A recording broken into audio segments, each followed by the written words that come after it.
Business with a servant's heart. Welcome to the podcast. Inspiration, motivation takes.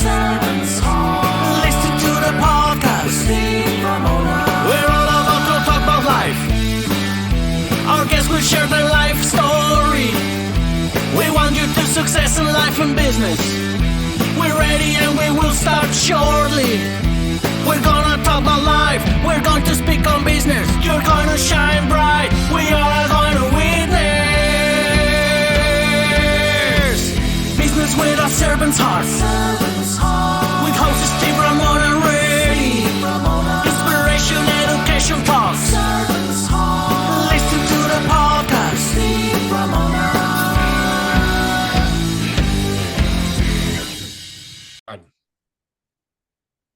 Welcome, everyone, to Doing Business with a Servant's Heart podcast. I'm your host, Steve Ramona. I am so fired up to have you join us today. We dedicated this podcast to exploring the idea of doing business and living life with a purpose, and that purpose is a servant's heart.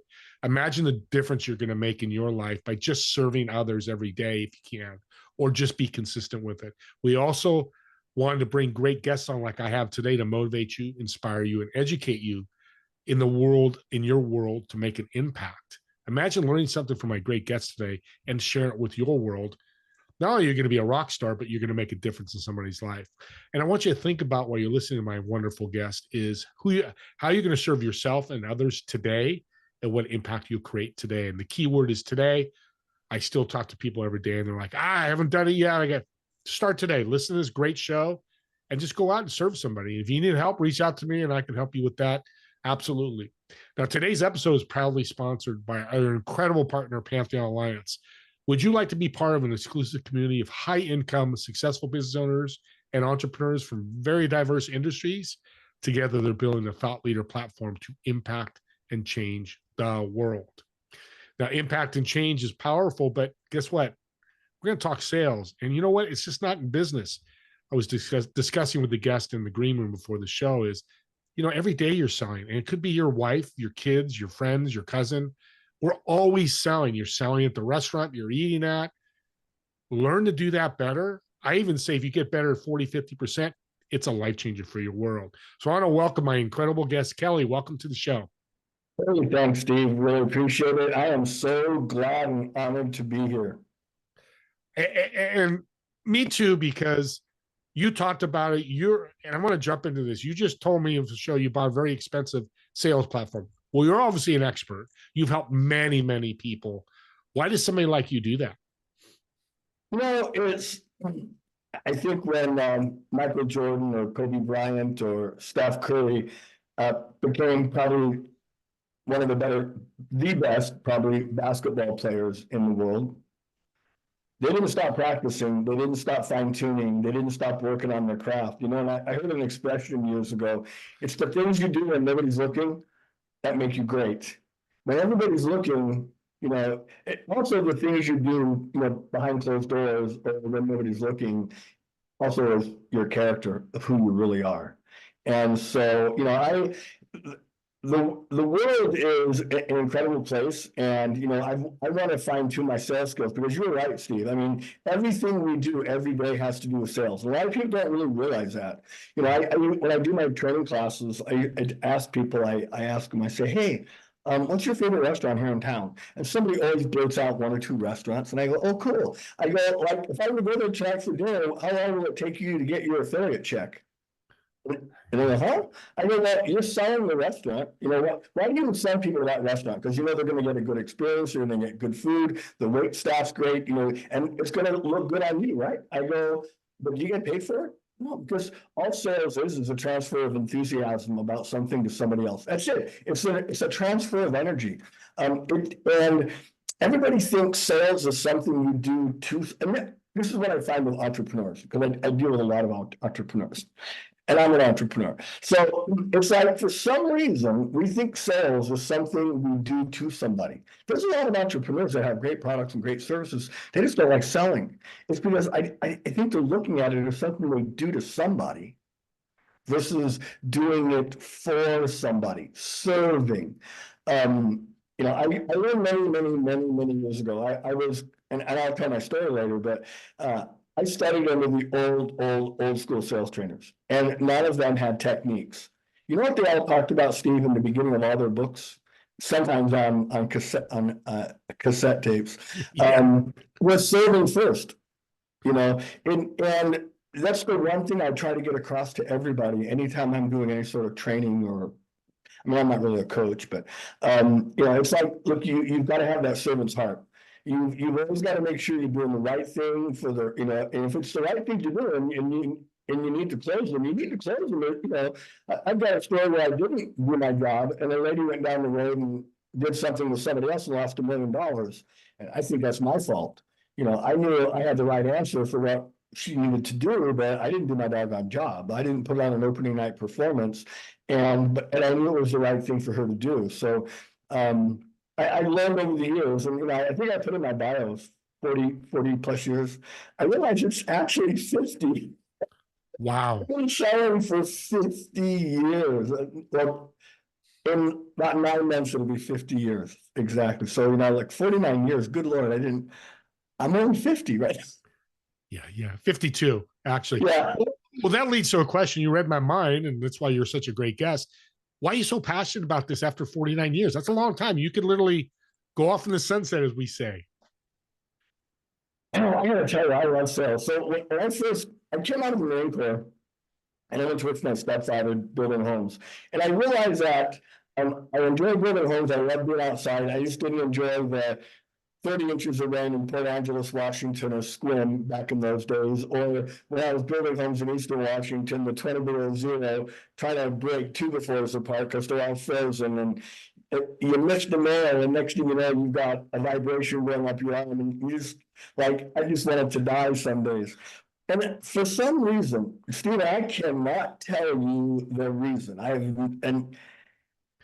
thought I wanted to get into sales. I had no skills whatsoever. When I was in high school, I couldn't even talk to a girl. I was so embarrassed. They used to make fun of me at the back of the class in biology because I was a biology lab assistant. And I would literally someday break down in tears. I couldn't talk to anybody. So I went to apply for a job in Port Angeles for a clothing store job. And I had applied in about 20 places. Nobody ever called me back. And this one lady called me back and said, I want you to come meet with me and talk to me. So I did. And at the end of the conversation, she said, Kelly, I couldn't hire you. You're like the worst representation of anything that she goes, your fingernails look like hell. You never looked me in the eye. You didn't shake my hand probably. I was doing one of those, you're actually shaking the hand of a lady, or something maybe you see on TV or something. I don't know. But she just ridiculed me from top to bottom. Told me basically I was a big loser and I should forget about going into sales.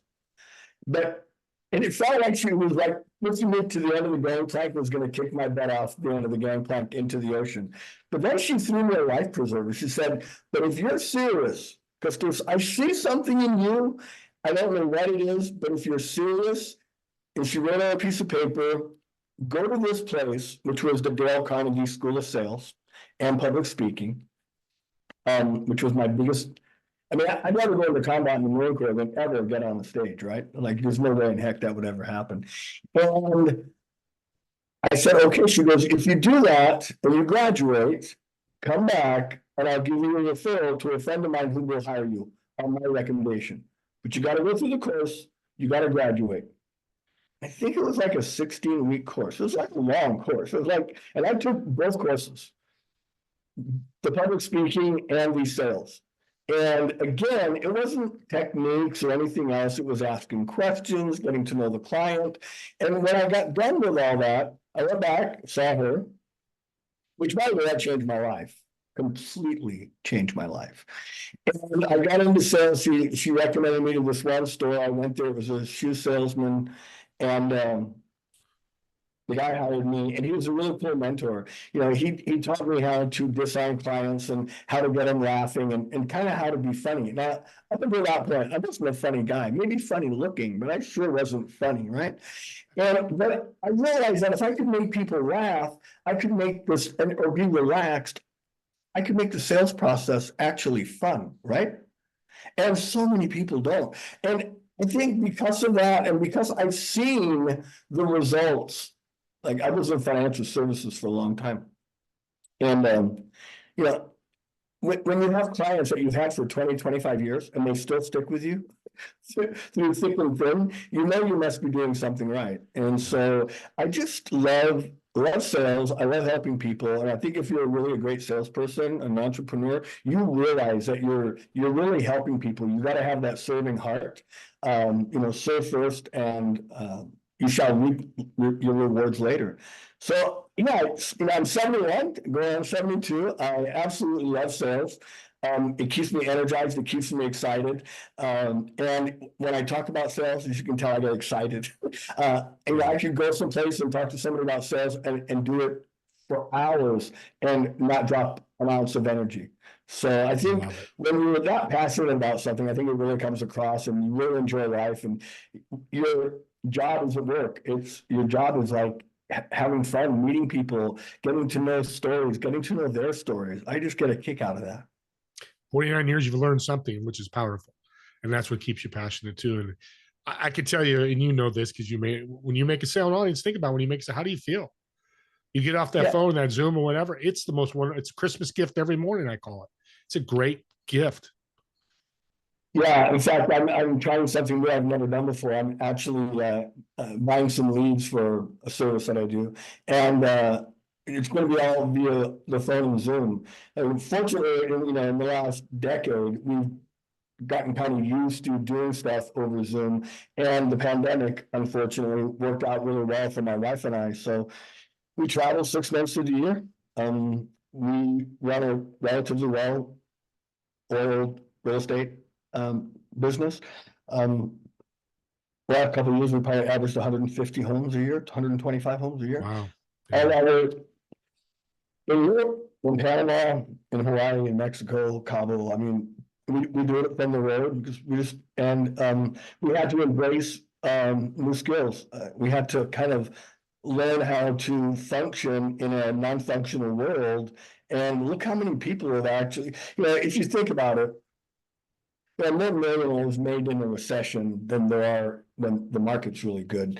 And the reason I think for that is people that have struggled to be successful and they really have to work hard, they really develop different sets of muscles. Like with me in sales did not come easy. I was 4'11" in high school. I wrestled 101. I had a speech impediment. Like sales was rough. I had to learn it. I had to internalize it, but I had to internalize it so well that it became natural. It became part of my quote speak, right? And I talked to so many entrepreneurs and salespeople. They said, "Well, I hate scripts. It's not really me." I go, "Well, cool. Yeah. Well, what language were you born speaking?" They might know English. I go, "Oh, really?" I go, "I had 4 kids. None of them are actually born speaking any language. They have to learn a language, which is a script." And I go, "Well, some, if you're born in the South, like Kentucky, you're probably going to have a different English script than somebody born in Texas or Oklahoma or Minnesota or California, but they're all learn scripts. And one thing I've learned over the years is that if you take a script, internalize it, not memorize it, internalize it. So that somebody who wakes you up in the middle of the night and asks you a question, you can answer it like that, we're ready to go back to sleep. Then it's your script. It's not somebody else's script. It's who you are. And I remember one time I just got into financial services. This was like 1994. And I would record myself practicing and listen to myself, and I would occasionally try to watch myself, but then that's like the most torturous thing in the whole world. But I would record myself, and my wife walked by my office one day. She goes, "Kelly, when did you start stuttering?" I go, "I don't stutter." She goes, "Well, you just were." I go, "No, I wasn't." She goes, "You just were." So you see that commercial on TV, but they throw the red flag and they bring it back and. So she goes, "Listen to the tape." So I listened to the tape and I went, "Oh." Well, that's for Paul. So Paul was my boss and he was my mentor. And I went out with him for a week and I recorded him and I watched him every day doing his sales presentation, right? And there was a certain part of the sales, he always stuttered because he had a stuttering issue. And he stuttered like 3 different parts of the sale, and I found out that I internalized what he did so much that I actually also stuttered at the exact same time. I didn't know it, but I was able to do things in the financial services world that most people like would.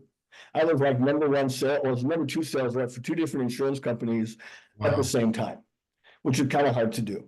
And but but I had a ball. It was like so much fun. And unfortunately, when bad things happen and you're in the financial services world, then all the things that you did right for your client pay off, whether it's insurance or an extra death benefit on an IRA or whatever it is.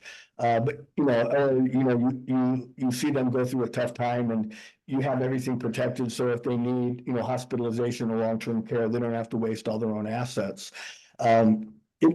It's very satisfying. And there's so many great products and people out there with so many great services. And I think I was talking to my pastor the other day, and he was saying, we were talking about sharing the word, that we're Christians and all this stuff. And it was saying, if you have the answer to somebody who was dying, would you feel bad if you didn't share the cure? I said, well, yeah, of course I would. He goes, well, that's what Christianity's like. And that's kind of the same thing with whatever business you had. Like if I'd have done my job and that little old lady came to me in 1999 with $1 million, she would have still had $1 million today. After 5 years, she came back and said, I lost $500,000. Can you help me get my money back? And of course I said no, because that was the truth. I couldn't help her get the money back, but I could stop her from bleeding. And I didn't close her again. She came back 5 years later to ask for an attorney because she lost all of her money and had to do a reverse mortgage on her home. And I think I try to remember that anytime I've got a tough situation with a client, like, don't do what you did to Doris. This is the right thing to do. Close them, whatever it takes. I don't have to be pushy. I don't have to be aggressive. I just have to be persistent. So, yeah. No, I love that, because that's what sales is about. If she would have listened to somebody or you, she wouldn't have lost $1 million. I think a lot of people listening go, yeah, I would take that advice quickly, fast, and furious. It's a lot of money. It is what it is. Let's talk about the book, because I love the title. I told you that before the show, The Greatest Sale Ever. There it is. And you listening on the podcast, it's on Amazon. It's a bestseller. Talk about the greatest sale ever made. What is that? So for me, I think every great salesperson makes the greatest sale, and that's the sale to themselves, about themselves as a person, the company they represent, and the product that they are offering. And I talked to my wife and I, we do some training in the real estate world, and it's amazing how many real estate salespeople I talk to don't own a doggone home. Like, how can you be in real estate and not own a home? How can you be in real estate and not be an investor? Like, that makes no sense to me. Like, and I talked to life insurance agents. I was like, oh yeah, how much do you have in life insurance? Oh, I don't have any life insurance. I don't need life insurance. I'm making money. I said, oh, okay. But you're struggling with sales. Well, yeah. Well, do you see a conflict of interest there, right? So a lot of the book has to do with, making that commitment to yourself that you're the right person. And again, it gets back to, if one of the things I talk about in the book is you got to know your product or your service, right, better than anybody else.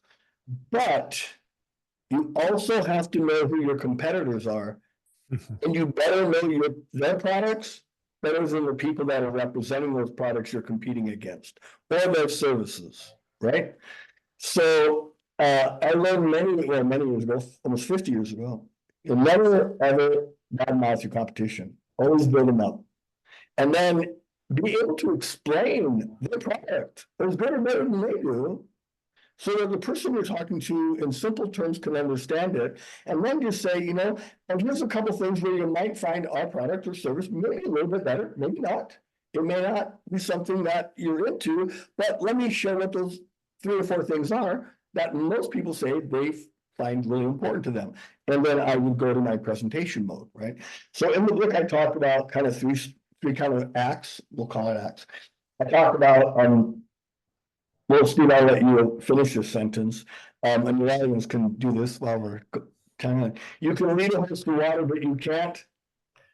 Oh God, I always forget this. You can't give him the water, right? No, I'm saying You can't make a drink. make a drink. That's it. I Right, knew it you was, can't make a drink. So I learned a long time ago that only an idiot, a horse guy told me this, only an idiot would take a horse to a watering hole who wasn't thirsty and try to make him drink.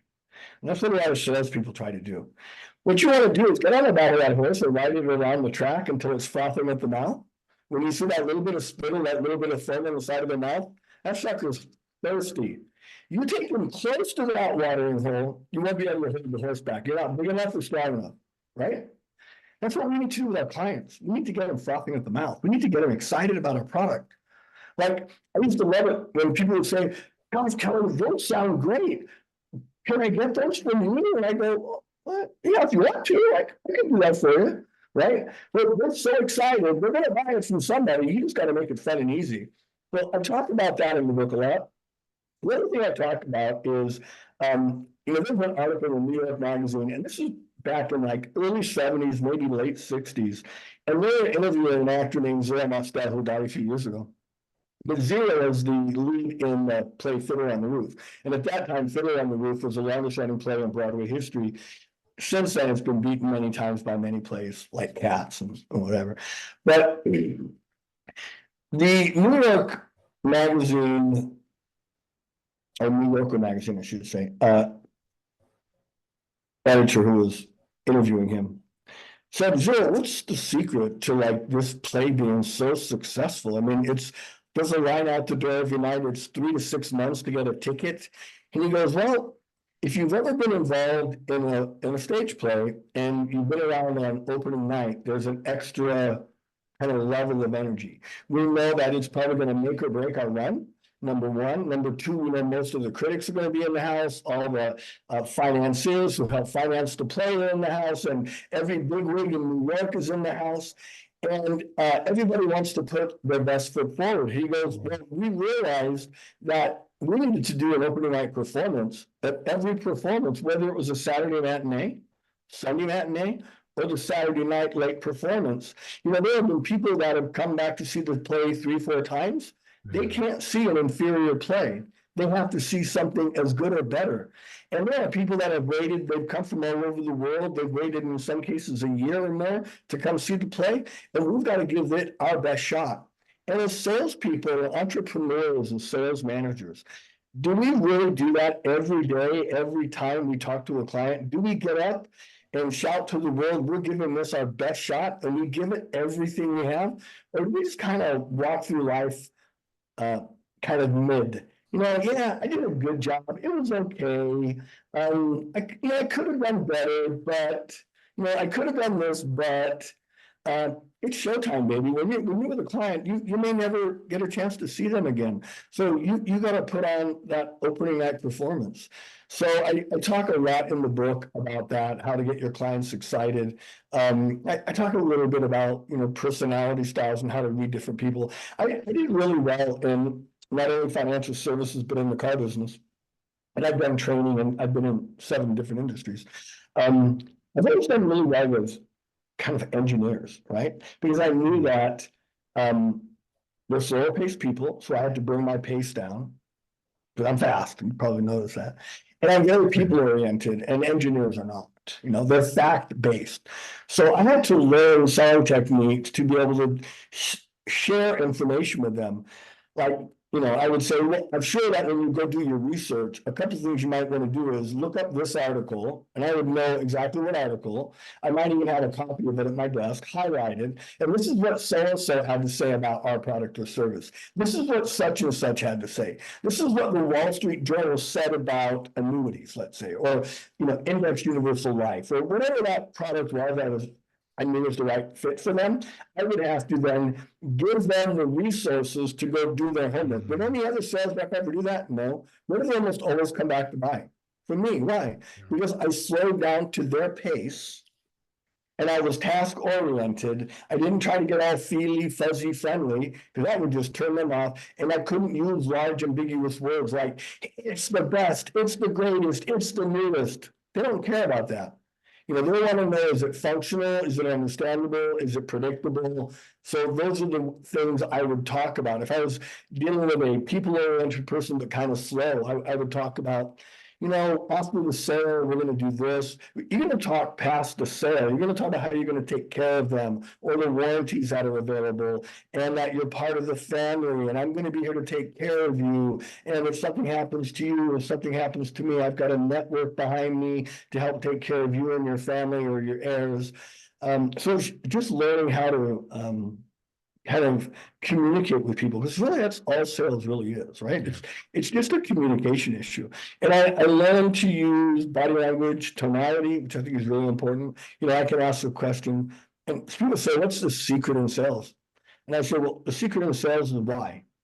One word, why. And I ask people all the time, why are you interested in this product right now, Steve? You know, like, but why now? Like, what is that going to? And I dig deeper and deeper and deeper and deeper. My wife will get off the phone every once in a while with a client, and I'll ask her about the call. She goes, well, and I go, did you ask him why? Or did you ask him how come? Or did you? And she goes, well, no, I didn't ask that question. Well, did you ask this question? No. Ooh, I should have probably asked that question. And you remember, as a salesperson, if you're talking, you should be asking, or your lips should be shut, your ears should be open. Yeah, So I love that. I try not to tell clients anything. I try to share. I try to ask a lot of questions. And based upon their language they're using with me, so if they say, you know, let me see, if they use the word see a lot, I'm going to say, can you see how that makes sense, right? I'm going to use the word see. If they're feeling oriented, I might say, does it feel like it's the right product for you, Steve? I mean, is it, you know, can you feel it? So I'm going to use a little bit different language, you know. I think people will always say it's not the words you say, but how you say it, right? Yeah. Because let's say your wife walks out of the bathroom with this new dress on. She goes, honey, what do you think? Oh yeah, it looks good, honey. Versus she walks out of the bathroom, what do you think? Oh, it looks good, honey. Same words. One's going to get a little bit better response. And you might not have a good dinner with the other first response, right? Yeah. So again, it's not just words, but it's our body language and our tonality. And we need to always be, I like to think of it, and I don't know if you remember these things, Steve, but in our cars, there used to be a thing called a radio. I don't know if they still have those anymore. I have XM, but and if you turn the dial or push the button, and let's say your favorite radio station was 97.7, right? If you turn it to 97.6 or 97.8, you could still hear the music, right? But it wasn't really clear. Kind of like when I first got on the podcast today and the microphone wasn't clear, right? You can still get the message, but it's not going to come across quite the same. So it's about getting on their frequency. And, you know, there's an old rule of thumb, right? The golden rule. The golden rule is sell others like you want to be sold. That's like the stupidest thing in the whole world. You should never sell somebody like you want to be sold, because you're probably not like them. You know how you sell? The way they want to be sold. And if they need you to slow down, give them information, give them a little bit of room, give them a little bit of security, maybe give them a little bit of, you know, one of my favorite expressions is a pat on the back is 6 inches away from a kick in the butt. And we all need both. And by the way, so are our clients. They need pats on the backs, reassurance, they're doing the right thing. Sometimes they need a little bit of kick in the butt to take that next step, take action. Because one thing to remember, until you make a sale, you cannot change anybody's life. Yeah, very true. Well, we're coming to the end here. Amazing stuff. Just getting started. I know, and it's a flow is going. We're going to bring you back. There's definitely a lot more. And I've got to say the ask question thing is what I tell mentor entrepreneurs all the time. I have a principle. It's called the ASLA principle. Ask, shut up, listen, ask. Similar to what you're saying. And that's what's made me extremely successful the last 2 years. I'll be in a servant's heart. And I love that. Let's end with a little improv. I love the improv, especially with you. You've got so much energy. So you've got a reservation at a restaurant, table of 4. You're going to sit in one of the chairs. So you got 3 empty chairs. Who would you invite, dead or alive, Why would they be invited? And more important, what food would you order? Oh man, Steve, you should have sent me these questions in advance, I man. love this response. So number one person I would invite, because he, and I know this person and I have met him a few times, but I've never had the opportunity to have dinner with him, and that would be Tony Robbins, number one. I love Tony. My first fire walk in the old days when it was about 40 feet long and was super hot, changed my life because I realized at that moment in time I could do anything I wanted. And one of his events, Date with Destiny, changed my life as far as wanting to be a good husband, good father, good Christian, give back to the community and learn. That was a really important event for me, just being a better human being. So I love Tony. He'd be number one. I think number two, if I had the opportunity, my favorite orator in the whole world was JFK. I was in Germany when he delivered the Ich bin ein Berliner speech. I watched so many of his broadcasts as a child. I was just fascinated with him. So when I got the opportunity to learn to do public speaking, I always have him in the back of my mind. I think another person I would love to have would be either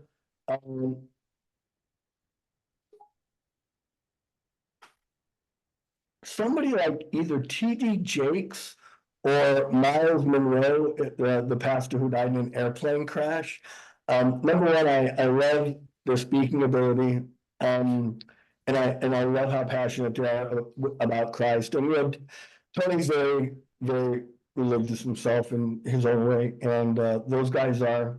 Rick Warren, since he's kind of a leader in a lot of my wife listens to Pastor Rick every day. Rick Warren, who started the big church movement back in the day when it was Jesus Freaks, and I was in that movement. I was hair, long hair. Yeah. But I would do that, and I think what I would serve is really flavorful, more than likely vegetarian dishes, but I would still have some seafood.